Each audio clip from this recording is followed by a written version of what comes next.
Il était une fois, deux meilleurs amis qui menaient des vies complètement différentes. Ayuk était une fille très décente qui aimait aller à l'église. Elle avait une voix très belle et chantait même dans le chœur de l'église. Kosi, en revanche, était une fille très indécente qui aimait s'habiller de façon provocante. Elle était toujours vue avec les hommes du village et les gens la qualifiaient de prostituée. Toutes les femmes du village, y compris la mère d'Ayuk, la méprisaient et mettaient en garde leur fille de rester loin de Kosi. Elles craignaient que Kosi n'influence leur fille à se comporter comme elle et ne pouvaient supporter que cela se produise.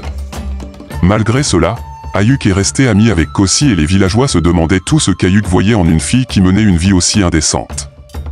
La mère de Kosi avait tellement honte de sa fille et voulait toujours qu'elle soit comme son amie Ayuk qui était une fille d'église. Un matin, Ayuk est venu rendre visite à son ami Kosi pour l'inviter à un programme d'église mais Kosi était extrêmement fatiguée car elle était rentrée tard la nuit précédente. Sa mère était tellement furieuse qu'elle a commencé à crier sur Kosi en lui demandant pourquoi elle avait refusé d'imiter les pas de son ami Ayuk qui ne manquait jamais d'aller à l'église. Elle est même allée jusqu'à l'appeler une prostituée sans vergogne qui apportait la honte à sa famille dans le village. Malgré cela, Kosi est restée la même point. Elle passait des heures dans le bar du village à discuter avec des hommes tous imbibés d'alcool et une nuit, Kosi s'est assise dans un coin en parlant à un homme marié quand sa femme s'est approchée d'eux et a menacé de la tuer. Kosi s'enfuit de peur en haletant en trouvant son chemin vers la maison. Elle rencontra sa mère qui rit devant elle en disant que seul le méchant fuit quand personne ne les poursuit. La mère de Kosi l'a mise en garde que si elle tombait enceinte hors mariage, elle ne devrait même pas songer à revenir chez eux et Kosi se retira dans sa chambre, terrifiée en pensant à ce qui aurait pu arriver si la femme de l'homme l'avait rattrapée. Le lendemain matin, Kosi se précipita chez Ayuk pour lui raconter tout ce qui s'était passé la nuit précédente. Mais Ayuk n'était pas chez elle. La mère d'Ayuk, incitant Kosi, l'a mise en garde de rester loin de sa fille. Elle a dit à Kosi de rester avec les siens car sa fille était trop sainte pour fréquenter une prostituée commune qui n'avait aucun respect pour son propre corps. Kosi se sentait tellement terrible et a décidé de rentrer chez elle. En chemin, un groupe de femmes l'a attaquée et lui a volé ses vêtements. Elles l'ont accusée d'avoir une liaison avec leur mari et ont menacé de s'en prendre à elle. Kosi a crié de peur et un jeune homme s'est précipité à son secours. Il l'a protégée des femmes en colère et a décidé de l'escorter chez elle pour s'assurer qu'elle arrive saine et sauve. Son nom était Eyon et il était le fils du pasteur populaire du village. Eyon revenait d'un programme d'église lorsqu'il a aperçu Kosi entouré par les femmes en colère. Il a escorté Kosi jusqu'à sa hutte et Kosi était tellement reconnaissante envers Eyon pour tout ce qu'il avait fait pour elle. Elle lui a demandé comment elle pouvait le rembourser pour sa gentillesse et Eyon l'a invité à un programme d'église ce soir-là. Kosi a accepté sans hésitation et a promis d'assister au programme d'église le soir venu. Kosi a enfilé une robe très longue et s'est dirigée vers l'église. Elle était tellement excitée car elle ne pouvait pas attendre de voir le choc sur le visage d'Ayuk quand elle la verrait à l'église. Cependant, elle est arrivée à l'église et a remarqué qu'Ayuk était introuvable. Après le service de l'église, Eyon est venu remercier Kosi d'avoir honoré sa visite et Kosi l'a remercié de l'avoir invitée, disant qu'elle avait apprécié chaque instant du service. Kosi a quitté l'église et est rentrée chez elle quand elle est tombée sur Ayuk qui revenait d'une course. Kosi et Ayuk sont retournés chez Kosi et Kosi a raconté sa rencontre avec la femme en colère qui avait failli la déshabiller et comment Eyon, le fils du pasteur, lui avait sauvé la vie. En entendant cela, Ayuk était choquée car elle a conseillé à Kosi de changer son mode de vie indécent. Kosi l'a regardé et lui a souri en promettant de changer. Kosi, après quelques heures de discussion, s'est plainte d'un mal de tête sérieux et a décidé de se reposer. Ayuk, voyant à quel point Kosi était fatiguée, a décidé de la laisser se reposer. Kosi a dormi pendant plusieurs heures et s'est réveillé pour remarquer que le mal de tête avait enfin disparu. Il faisait déjà sombre, alors Kosi a décidé de sortir à 7 heures de la nuit en portant une robe très courte. Elle est arrivée au bar du village et a vu quelqu'un qui ressemblait tellement à son ami Ayuk en train de danser avec un homme dans le bar. Kosi était choquée car elle pensait que ses yeux lui jouaient des tours. Elle s'est approchée d'eux et a réalisé vraiment que c'était Ayuk. « Que fais-tu ici ?» demanda-t-elle alors qu'Ayuk commençait à paniquer et suppliait Kosi de ne pas révéler son secret. C'est alors que Kosi a réalisé que son amie Ayuk n'était pas la bonne fille que tout le monde pensait qu'elle était. Elle se cachait sous le masque d'une bonne fille pour batifoler dans le village avec des hommes en trompant tout le monde qui la considérait comme une sainte. Ce que les gens ne savaient pas, c'est qu'Ayuk sortirait de sa hutte en portant une robe très longue et se dirigerait vers les buissons pour se changer en vêtements provocants pour aller après les hommes mariés du village.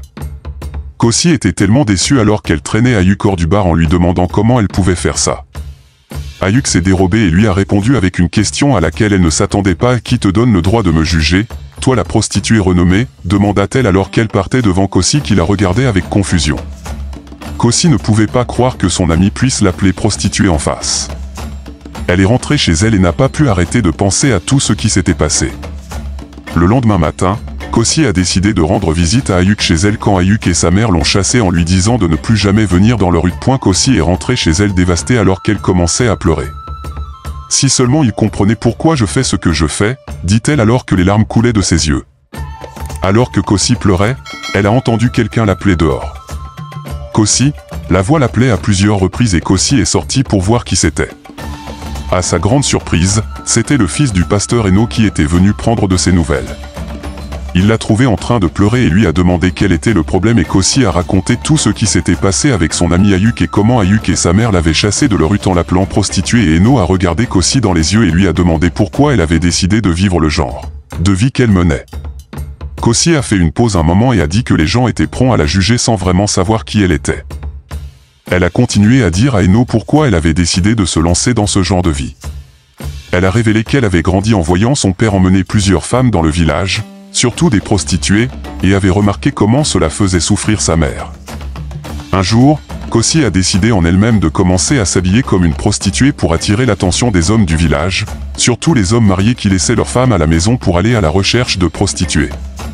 Elle allait dans des bars et des endroits où elle savait qu'elle trouverait de tels hommes et les attirait avec ses vêtements provoquants.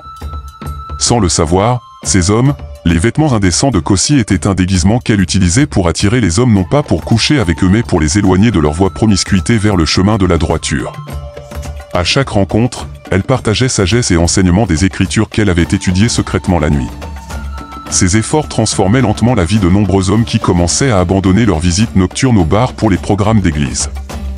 Eno était tellement choqué car il ne pouvait pas croire ce qu'il entendait. Il a demandé à Kosi pourquoi elle n'avait jamais rien dit à personne et Kosi lui a révélé que même si elle avait essayé, personne ne l'aurait cru car il l'avait déjà étiquetée comme la prostituée du village. Après plusieurs heures de discussion, Eno est retourné chez lui et ne pouvait pas chasser de son esprit la révélation de Kosi.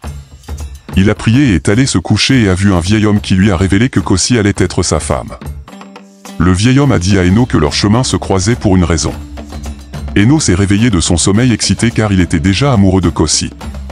Cependant, il se demandait comment il allait annoncer une telle nouvelle à son père le pasteur compte tenu du fait que tout le village connaissait Kosi comme la prostituée du village et Eno se demandait comment son père allait prendre une telle nouvelle.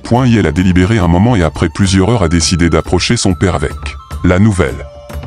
À sa grande surprise, le père d'Eno lui a révélé qu'il avait reçu la révélation également et qu'il savait que Kosi n'était pas une prostituée et que cela lui avait été révélé il y a longtemps. Eno était tellement ravi car cela rendait tout facile pour lui. Il a fait une promenade jusqu'à la hutte de Kosi et l'a trouvée assise devant sa hutte, les yeux gonflés de pleurs. Eno s'est assis à côté de Kosi en prenant ses mains dans les siennes alors qu'il lui demandait de l'épouser et Kosi a accepté sans hésitation car elle était déjà tombée amoureuse de lui.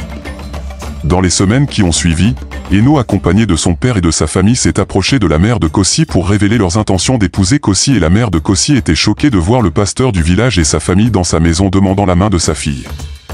Même tout le village était maintenant en émoi de commérage car personne ne pouvait croire que le fils du pasteur Eno projetait d'épouser la populaire prostituée du village. Les femmes du village étaient si agitées car elles ne pouvaient pas comprendre pourquoi un pasteur permettrait à son fils d'épouser une femme qu'elle croyait être une prostituée. Elles ont toutes décidé de marcher jusqu'à l'église le lendemain matin pour demander des explications au pasteur en menaçant de ne plus jamais assister au programme d'église si le fils du pasteur épousait la prostituée du village.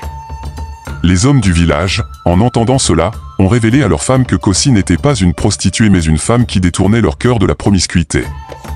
Ils ont révélé comment Kosi leur prêchait pour qu'ils changent de comportement et attribuaient leur repentir et leur changement de caractère à elle.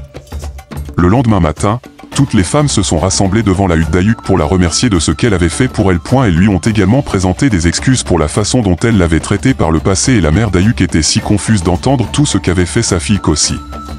Elle se sentait tellement mal pour les moments où elle avait mal jugé et comparé sa fille à son amie Ayuk qui s'est révélée être la plus dévergondée, enceinte d'un homme marié du village. La mère d'Ayuk ainsi que toutes les femmes du village ont présenté leurs excuses à Kosi pour l'avoir jugée à tort et ont tout fait pour se rattraper. C'est ainsi que Kosi a épousé Eno qui a découvert plus tard qu'elle était toujours vierge.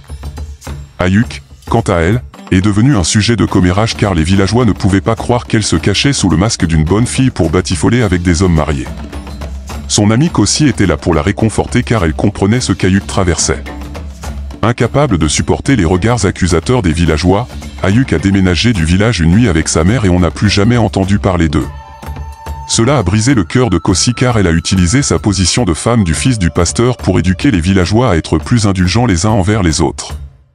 La leçon à retenir de cette histoire est que nous ne devrions pas être prompts à juger quelqu'un en fonction de son apparence ou de sa façon de s'habiller car souvent les choses ne sont pas ce qu'elles semblent être. J'espère que vous avez apprécié l'histoire. Aimez, abonnez-vous et laissez un commentaire.